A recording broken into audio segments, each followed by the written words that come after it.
इंसान दूसरे प्लेनेट का है और जिस प्लेनेट का है ऑक्सफोर्ड वाले जाहिल है, कैम्ब्रिज वाले जाहिल है, कॉन्वेंट वाले पता नहीं, सेंट पायस वाले पता नहीं, दुनिया की तमाम यूनिवर्सिटी कॉलेज स्कूल ना आशना है कि इंसान किस प्लेनेट से आया। मगर 1400 साल पहले मदरसा कादरिया में आज जो कुरान पढ़ाया जा रहा है उस कुरान में आ गया था इंसान जिस प्लेनेट से आया है उस प्लेनेट का नाम जन्नत है। वहां रेडीमेड खाना है, सूरज की शुआएं नहीं है, नरम नरम पिस्ते हैं। इंसान तमन्ना करेगा आई वांट टू फिश, मछली हाजिर है। I want to food, food हाजिर है। I want to fruit, fruit हाजिर है।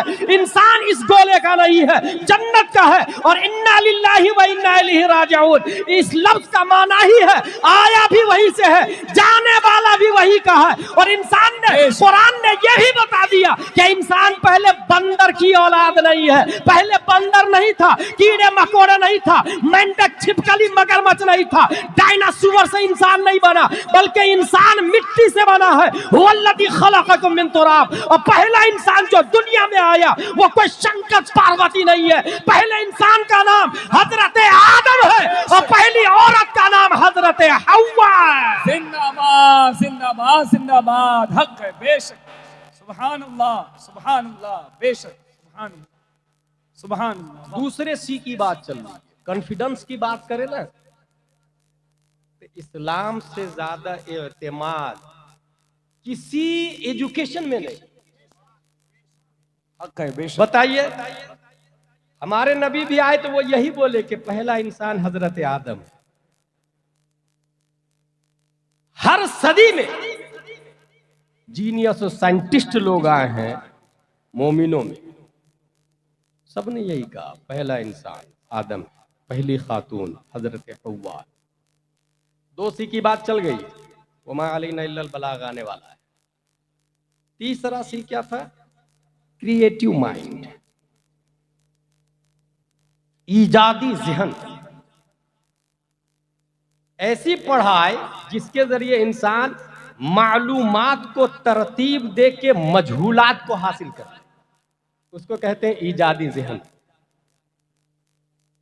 सुगरा कुबरा फिट करे, हद औसत गिराए और नतीजा निकाल ले, इसको कहते हैं ईजादी ज़हन।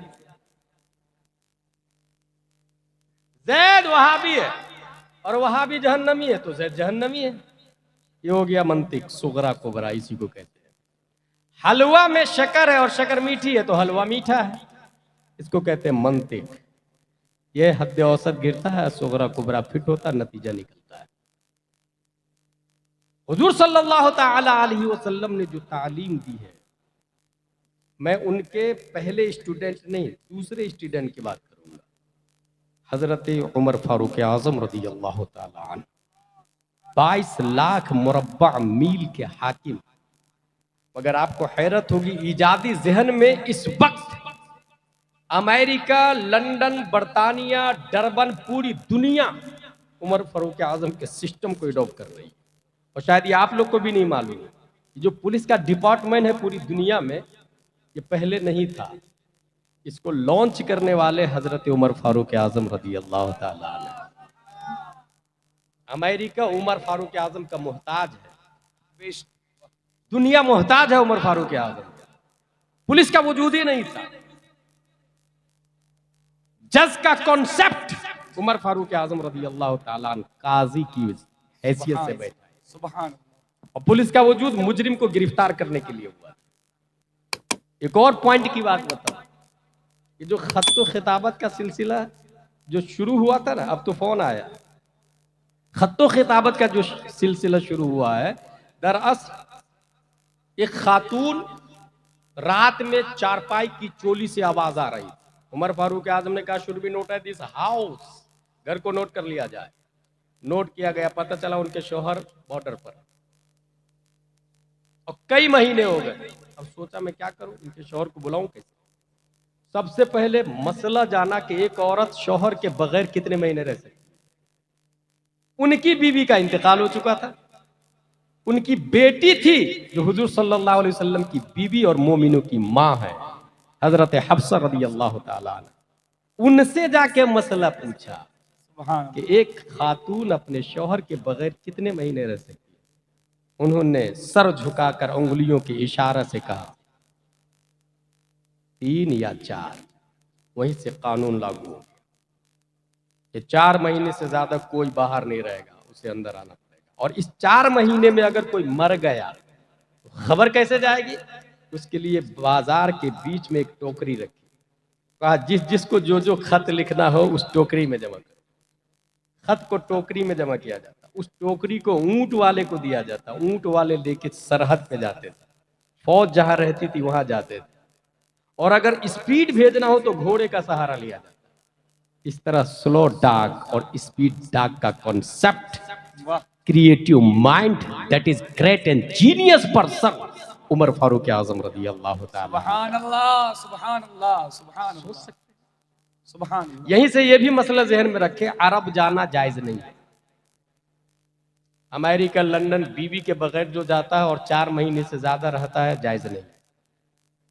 और जो गया और उसकी बीवी बद कैरेक्टर और कैरेक्टर लेस हुई, इसका जिम्मेदार वो शौहर है जो 4 महीने से ज्यादा फॉरेन कंट्री रहता है, दुनिया की हवस में, पैसा पैसा पैसा, जिम्मेदार वो है। Creative mind. अब आप ये कहेंगे कि ये खत खिताबत के मूजिद उमर फारूक आजम है, स्लो डाक स्पीड डाक के मूजिद उमर फारूक आजम है। अब तो थोड़ी कोई खत लिखता है। एक जमाना था कि 25 पैसे में कार्ड आता था, उस पर खत लिखते थे। मैं खुद भी पहली बार जब पढ़ने के लिए इंदौर मध्य प्रदेश आया था, पोस्ट कार्ड में 25 पैसे वाले में खत लिखता था और लाल कलम से एड्रेस या खत, ताकि जल्दी पहुंच जाए। कोने को जला देते थे ताकि स्पीड से पहुंचे। ये सब उस जमाने का था सिस्टम। इस वक्त मोबाइल में, ए bro where are you, I am waiting here, कहाँ हो तुम? 1 सेकंड के अंदर, विद इन सेकंड आपका मैसेज पहुंचता है। वो रिप्लाई करता है, just wait I am coming, इंतजार करो मैं पहुंच रहा हूँ। ये हो गया। अब वो अंतरदेशी और कार्ड नहीं चलता, पोस्ट कार्ड नहीं चलता। तो ये जो मोबाइल वाला जो सिस्टम है, या फोन लगाया और बात कर ली, ये वाला सिस्टम, ये तो ABCD वालों ने इजाद किया, अलिफ बा तासा वालों ने इजाद तो नहीं किया ना। तो उसको जवाब दीजिएगा गलत। उमर फारूक आजम की पूरी हिस्ट्री नहीं पढ़ी थी। उमर फारूक आजम रज़ी अल्लाह ताला अन्हु है, हजरत सारिया जंग में लड़ रहे हैं और पीछे की तरफ से, पहाड़ के पीछे से फौज आके उमर सारिया पर अटैक करने वाली थी। इधर उमर फारूक आजम मिंबरे मुस्तफा से जुमा का खुतबा दे रहे हैं और खुतबा के दौरान ही वो कहते हैं या सारिया अल जबल, या सारिया अल जबल, या सारिया अल जबल। उतरने के बाद किसी ने कहा हुजूर अचानक ये खुतबा में सारिया अल जबल का लफ्ज क्यों इस्तेमाल किया? तो वो इरशाद फरमाते हैं मैंने अपनी आंखों से देखा, मैं देख रहा था कि सारिया फौज से लड़ रहे हैं और उनके पीछे की तरफ से कुफार और मुशरिकीन अटैक करने वाले थे। करीब था कि सारिया की टीम को हिलाक कर देते, मुझे बर्दाश्त ना हुआ और मैंने कह दिया या सारिया अल जबल, या सारिया अल जबल। जब सारिया से पूछा गया तो वो कहते हैं हाँ हाँ मैं लड़ने में मशगूल था, सामने कि पीछे से देख रहा हूं कि कोई आ रहा है और उसकी तरफ मुतवज्जे होता, इससे पहले एक आवाज आई, ये सारिया पीछे पहाड़ की तरफ देखो, ऐ सारिया पहाड़ की तरफ देखो, ऐ सारिया पहाड़ की तरफ देखो। और ये आवाज किसी और की नहीं थी, उमर फारूक आजम की आवाज थी। उमर फारूक आजम, तार नहीं था, लैंडलाइन नहीं था, फोन नहीं था, दुनिया के अंदर कोई टेक्नोलॉजी का नामो निशान नहीं था।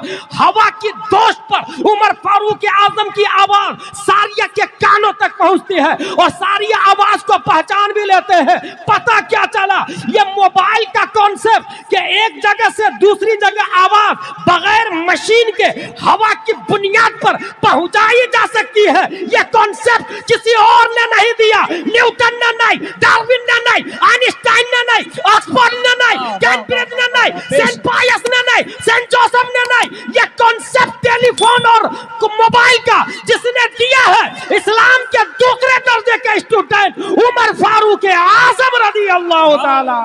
सुभान अल्लाह, बेशक बेशक, जिंदाबाद जिंदाबाद, वाह हक है, बेशक। और कुरान शरीफ में सुभान अल्लाह, सुभान अल्लाह, वमा खलकना समावाति वल अर्द वमा बैनहुमा लाइबीन, जमीन और आसमान के गैप को हमने बेकार नहीं पैदा किया, बाकार पैदा किया है, वह काम के लिए पैदा किया है। और ये जो मोबाइल का कॉन्सेप्ट चल रहा है ना, थ्योरी चल रही है ना, ये यही जमीन और आसमान के बीच के गैप का इस्तेमाल है। 3 सी हो गई, कैरेक्टर, कॉन्फिडेंस, क्रिएटिव। हुजूर सल्लल्लाहु ताला अलैहि वसल्लम के तालीम के पहले मुअल्लिम, बल्कि तालीम नबी सिखाने के पहले मुअल्लिम हजरत मुसअब बिन उमैर रज़ियल्लाहु ताला अन्हु, पहले मुअल्लिम। ये बहुत खूबसूरत नौजवान, स्मार्ट, हैंडसम, जीनियस, जुल्फे बहुत खूबसूरत, जब चलते थे तो बाल ऐसे ऐसे होते थे। नबी उनके बालों की तारीफ करते थे। मुतरफन सबीबन का लफ्ज आया आदिश। लग्जरी लाइफ, जब ईमान लाए तो माँ ने घर से भगा दिया, जायदाद से बेदखल कर दिया। छोड़ दे मोहम्मद का दिन, ये सब दे देंगे। कहा नहीं, मोहम्मद सल्लल्लाहु अलैहि वसल्लम मिल गए तो अब मुझे कोई दौलत नहीं चाहिए। The profit for us is enough, हमारे लिए हुजूर सल्लल्लाहु ताला अलैहि वसल्लम काफी। मुसअब बिन उमैर को मदीना शरीफ वाले आए हुजूर सल्लल्लाहु अलैहि वसल्लम के पास। हजरत, एक मौलाना साहब दीजिए ना पढ़ाने के लिए, मौली साहब दीजिए, मुअल्लिम साहब दीजिए। हुजूर सल्लल्लाहु अलैहि वसल्लम ने सबसे पहले मुअल्लिम बनाकर हजरत मुसअब बिन उमैर को मदीना शरीफ में भेजा है, और पढ़ाने के लिए जो बातें कही है वो आपको बताने जा रहा हूं। उनको 3 ड्यूटी दी है हुजूर सल्लल्लाहु अलैहि वसल्लम। मुसअब, आप मदीना शरीफ चले जाए, और करना क्या है, अन युक़रिअहुमुल कुरान, उन्हें कुरान पढ़ाना, व युअल्लिमहुमुल इस्लाम, उन्हें इस्लाम सिखाना, व युफ़क़्क़िहुहुम फ़िद्दीन, उन्हें दीन समझाना। ये 3 ड्यूटी दी थी मुसअब बिन उमैर रज़ियल्लाहु ताला अन्हु। A question arises in our mind, named this palace Panskura. Quran पढ़ाना है, इस्लाम सिखाना है, दीन समझाना है। लफ्ज देखिएगा, कुरान पढ़ाना, इस्लाम सिखाना, दीन समझाना, पढ़ाना, सिखाना, समझाना। जब कुरान में सब कुछ है, कुरान शरीफ में आया मा फर्रतना फिल किताब मिन शै, हमने कुरान में किसी चीज को नहीं छोड़ा। माले हादल किताब ला युगादिरु सगीरतन वला कबीरतन इल्ला अहसाहा, इस किताब को क्या हो गया, ना छोटी चीज को छोड़ती है ना बड़ी चीज को छोड़ती है, सब कुछ है कुरान। जब कुरान में सब कुछ है तो इस्लाम सिखाने का लफ्ज क्यों आया? इसलिए कि हमारे नबी जानते थे कि कुरान गांधी भी पढ़ेगा, कुरान डोनाल्ड ट्रंप भी पढ़ सकता है, बाइडेन भी पढ़ सकता है। कारिए कुरान होने के लिए मुस्लिम होना जरूरी नहीं, कुरान कोई भी पढ़ सकता है। यहीं से यह पता चला हर कुरान पढ़ने वाला मुस्लिम नहीं होगा। इसलिए नबी ने फरमाया व युअल्लिमुहुमुल इस्लाम, उन्हें इस्लाम सिखाना। अब तो बात क्लियर हो गई ना, कुरान पढ़ाना, इस्लाम सिखाना। मगर नबी ने तीसरा वर्ड कहा व युफ़क़्क़िहुहुम फ़िद्दीन, उन्हें दीन भी समझाना। कुरान पढ़ाना, इस्लाम सिखाना, उसके बाद आया दीन समझाना। इसमें एक बारीक इशारा है वहाबी देवबंदी की तरफ कि कुरान भी पढ़ेंगे और अपने आप को मुस्लिम भी कहेंगे, मगर दीन की समझ नहीं होगी। कारिए कुरान भी अपने आप को मुस्लिम भी कहते हैं, इसलिए नबी ने कहा दीन समझाना। यह लफ्ज आया वो युफ़क़्क़िहुहुम फ़िद्दीन। और इसकी एक मिसाल दे दे, काफिर का जूठा पाक या नापाक, यह मसला पूछा गया अशरफ अली थानवी से कि काफिर का जूठा क्या है, पाक है या नापाक है। उसने रद्दुल मुहतार का हवाला दिया और कहा सूरुल आदमी वलो का न काफिरन ताहिर, आदमी का जूठा अगरचे काफिर हो पाक है। फतवा दे दी, मुस्तफ्ती लेके चला गया। यही फतवा पहुंचा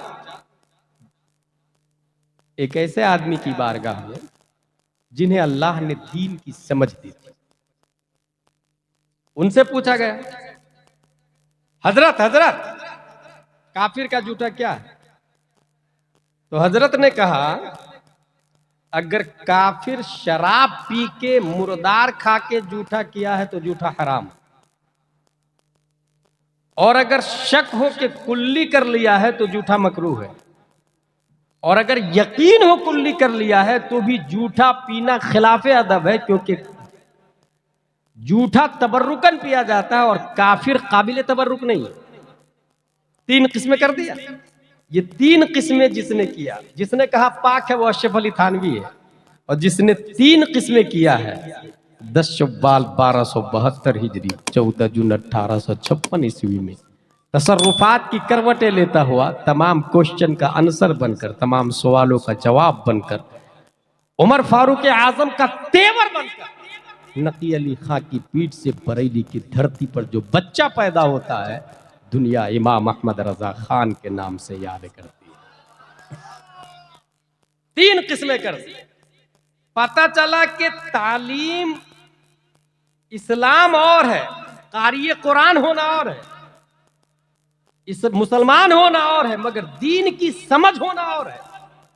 अशरफ अली थानवी ने रद्दुल मुहतार, जो सुन्नियों की मुअतबर किताब है, अल्लामा इब्न आबिदीन शामी, बाज़ाब्ता बड़े बड़े दारुल इफ्ता में फतवा दिए जाते हैं उस किताब से, अशरफ अली थानवी ने उसको नकल कर दिया, इस्लाम का हवाला नकल किया, नो डाउट, इसमें कोई शक नहीं। मैं कहता हूं रद्दुल मुहतार का हवाला नकल किया। अगर कोई कहे जब रद्दुल मुहतार का हवाला है तो गलत क्यों है, तो उसका जवाब यह है कि कुरान का भी हवाला हो अगर और नीयत खराब हो तो कुरान में आया युदिल्लु बिही कसीरन व यहदी बिही कसीरा, कुरान से लोग गुमराह हो जाएंगे नियत खराब होने की बुनियाद पर, वो तो रद्दुल मुहतार है। हवाला इस्लाम का है, नीयत बातिल, तफक्को फिद्दीन नहीं है। तफक्को फिद्दीन ये है, और ये दी तफक्को फिद्दीन कहां कब पैसा पैदा होता है, कैसे पैदा होता है, लगे हाथ ये भी बात बता दो। जिस कागज पे वद्दुहा लिखा हुआ है उसकी अजमत तो बढ़ गई कुरान शरीफ से निस्बत की बुनियाद पर। कुरान शरीफ की 3 जिहत। Number 1 Quran नक्शी, number 2 Quran लफ्जी, number 3 Quran मानवी। 3 किस्में, बहुत आसान है, कोई हार्ड बात नहीं कर रहा। नक्श जो लिखा हुआ है ना, वो जो शक अलिफ बा दाल रो जा नून, ये जो देख रहे हैं आप ना, इसको कहते हैं नक्शा, नक्शी उसी से, कुरान नक्शी। लफ्जी जिसको आपने पढ़ा, अल्हम्दुलिल्लाहि रब्बिल आलमीन, ये जो बोला प्रोनाउंस किया आपने ना, इसको लफ्ज कहा जाता है। और एक है माना, तमाम तारीफ अल्लाह के लिए, इसको कहते हैं कलाम मानवी, कुरान मानवी। 3 किस्में हो गई, कुरान नक्शी, कुरान लफ्जी और कुरान मानवी। अगर आपका वुजू ना हो तो कुरान छू नहीं सकते, गौर कीजिएगा। नक्शा छुआ किसको जाता है, लफ्ज को नहीं छुआ जाता है, लिखे हुए को छुआ जाता है। अगर वुजू ना हो तो छूना हराम, अगर गुस्ल ना हो तो लफ्ज हराम, पढ़ना हराम, तलफ्फुज हराम। अगर गुस्ल ना हो तो कुरान को पढ़ नहीं सकते। 2 हो गया, अब बचा क्या, माना। नक्शा, लफ्ज और माना। वुजू ना हो तो कुरान हाथ में नहीं आ सकता, गुस्ल ना हो तो कुरान जुबान पर नहीं आ सकता, और इश्क ना हो तो कुरान दिल में नहीं आ सकता है। छूने के लिए वुजू करना पड़ेगा, पढ़ने के लिए गुस्ल करना पड़ेगा, समझने के लिए इश्क करना पड़ेगा। अशरफ अली थानवी कुरान पढ़ा है, समझा नहीं। क्यों, कहां समझेगा जब बोलेगा नबी मर के मिट्टी में मिल गया माज़अल्लाह रब्बिल आलमीन। कहां समझेगा जब ये लिखेगा जितना इल्म नबी को उतना इल्म जानवरों को है माज़अल्लाह रब्बिल आलमीन। समझने के लिए, कुरान समझने के लिए नबी का इश्क चाहिए। और जब एक आशिक कुरान समझना चाहता है तो उससे पहले इस तरह इश्क करता है, उन्हें जाना, उन्हें माना, ना रखा गैर से काम, लिल्लाहिल हम्द में दुनिया से मुसलमान गया। ऐसा घुमा दे उनकी विला में खुदा हमें कि ढूंढा करूं पर अपनी खबर को खबर ना हो। अरे खुदा के बंदो, कोई मेरे दिल को ढूंढो। अभी पास तो अभी क्या हुआ खुदाया, हमें रजा तेरे दिल का पता चला, बमुश्किल दरे रोज़ा के मुकाबिल हमें वो नजर तो आया। अच्छा, उनके बेटे के बेटे के बेटे ताजुश शरीयत भी इश्क में ऐसा गुम होते हैं कि वो कहते हैं, तमन्ना करते हैं, गिले तैबा में मिल जाओ। गिल कहते हैं मिट्टी को, तैबा की मिट्टी में मिल जाऊं, यानी मैं इंतकाल कर जाऊं, वहां मेरा दफन हो जाए, मैं मिट्टी में मिल जाऊं और उस मिट्टी पर गुलाब का एक पौधा खिले और उसकी खुशबू बन के मैं बाहर आ जाऊं और गुंबद खजरा के गिर्द घूमा करूं, घूमा करूं, घूमा करूं। गिले तैबा में मिल जाऊं, गुलों में मिल के खिल जाऊं, हयाते जावेदानी से मुझे यूं आशना कर, मुनव्वर मेरी आंखों को मेरे शम्सुल दुहा कर। तो इसका मतलब क्या हुआ? कुरान समझने के लिए इश्क चाहिए। जब तक दिल में इश्क नहीं होगा कुरान समझ में भी नहीं आता। नबी ने फरमाया, मुसअब बिन उमैर से कुरान पढ़ाना, इस्लाम सिखाना और दीन समझाना, ये समझ में उसी को आएगा जिसके पास इश्क हो। अल्हम्दुलिल्लाह रब्बिल आलमीन। अब हजरत मुसअब बिन उमैर गए मदीना शरीफ, सोचे कहाँ जाऊं, किधर जाऊं। ये कुआं, यहाँ पे लोग आके बैठते हैं और गप्पे हाँकते, बाप दादा की तारीफ करते, मेरा बाप ऐसा था, मेरा दादा ऐसा था, मेरा परदादा ऐसा था। अशार कॉमन था वहां। बकरी चराने वाले भी अशार कहते हैं, ऊंट चराने वाले भी बड़े बड़े शायर होते हैं। हजरत हसन बिन साबित का नाम आप लोगों ने कम सुना होगा, हमारे उलमा ने ज्यादा सुना है। शाहनवाज हसन भाई उन्हीं के गुलामों में थे। हजरत हसन बिन साबित के एक मिसरा में 10 गलतियां खनसा नामी औरत ने निकाल दिया। बाजार औकाज में अशार कहती थी, एक मिसरा में 10 गलतियां। अंदाजा लगा सकते वहां की औरतें भी शायरा होती। मुसअब बिन उमैर की वालिदा अपने बेटे की जुदाई में बहुत सारे कसीदे लिखे, बहुत सारे कसीदे। अरब की अरबी पर मैं एक बात बता दूं, जो मेरे शेख, मेरे उस्ताद हुजूर मुहद्दिस कबीर दामजिल्लुहु अलैना ने बताया था। एक आदमी फारस का रहने वाला था, अजम का, वो अरब में जाके सेटल हो गया और अरबी इतनी अच्छी बोलता था, इतनी अच्छी बोलता था कि कोई समझ में नहीं आता था, समझ भी नहीं पाता था कि ये अरब का नहीं अजम का है।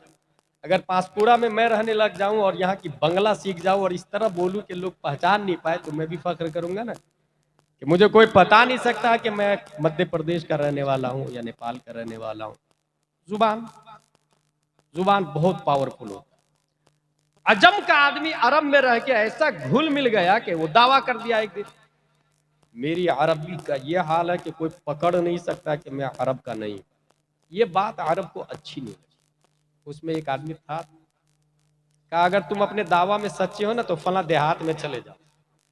अगर उसने पहचान लिया कि तुम ओरिजिनल अरबी नहीं हो तो आइंदा दावा मत करना, और अगर नहीं पहचाना तो मैं मान लूंगा कि तुम सही, तुम अपने दावा में सच्चे हो कि तुम बहुत अच्छी अरबी बोलते हो।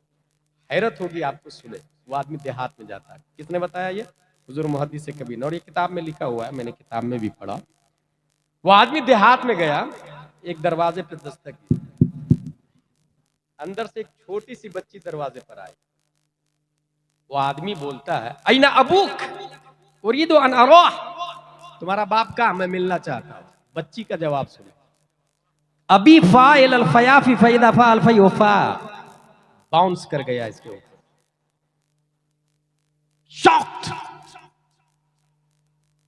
ऐना अबूक उरीदु अन अराह लम तस्मा कौली, तुम्हारा बाप कहां, मैं मिलना चाहता हूं। बच्ची फिर बोलती है, अभी फाइल अल फयाफी फैदा फाल फयोफा। फिर पूछा, आईना अबू को रीदो अनारा, तो अंदर किचन में माँ खाना बना रही थी। माँ कहती, बेटी क्या हुआ? बेटी का जुमला सुने, लगता है कोई आजमी है, मेरी भाषा नहीं समझ रहा है। समझ गया? लगता है कोई आजमी है, अभी बाप से मिलना बाकी है। बेटी का हाल ये है, लगता है कोई आजमी है, मेरी भाषा नहीं समझ रहा। उसने दवाई करना छोड़ दिया कि मैं अरबी हूं। अरब इसका मतलब क्या? अबी फा इलल फयाफी, अबी मेरा बाप, फा गया है, इलल फयाफी खेत की तरफ, फईदा फाल फयोफा, जब सूरज ढलेगा तो मेरा बाप आ जाएगा। ये बहार शरीयत में फै की बहस में हम लोगों ने पढ़ी है इस बात। जब बच्ची की अरबी दानी का ये हाल है, और ऐसे माहौल में जब बाजारे ओकाज में औरतें भी शेर कहती थी, मर्द भी शेर कहते थे, और जिसके अशार सबसे हाई क्वालिटी के होते थे खाने काबा पे लटका दिए जाते थे, और आइंदा वीक तक वो लटका रहेगा, उसका जवाब लाए तब वो उतरेगा। दूसरे हफ्ते में उससे अच्छा कसीदा आता तब वहां लटकता, उसको उतार दिया जाता था या उसके बाजू में लटका दिया जाता था।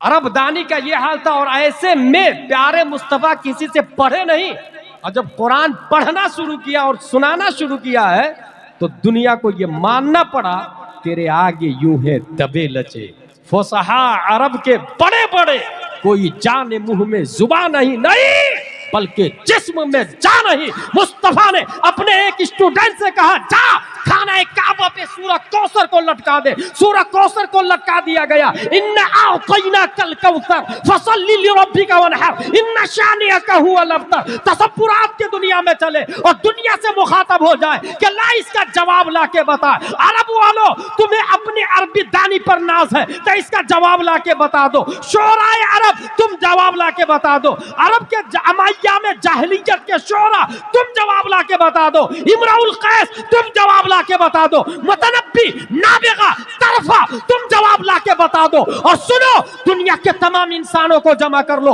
और कम पड़ जाए तो जिन्नातों को भी जमा कर लो। जिन्नो इंस मिल के भी इसका जवाब लाओ। खुदा की कसम, सूरह कौसर का जवाब लाकर न ला सके और कयामत तक नहीं ला सकते। बिल आखिर आगे जाके एक ने ये लिख दिया, मा हादा कलामुल बशर, ये इंसान का नहीं, खाली के इंसान का कलाम है। बेशक नारे तकबीर, नारे रिसालत, मसलके आला हजरत, फैज़ाने मुजाहिदे मिल्लत, सुन्नते रसूल कॉन्फ्रेंस। वाह वाह वाह वाह वाह वाह, सुभान अल्लाह, सुभान। और कुरान शरीफ हजरत मुसअब बिन उमैर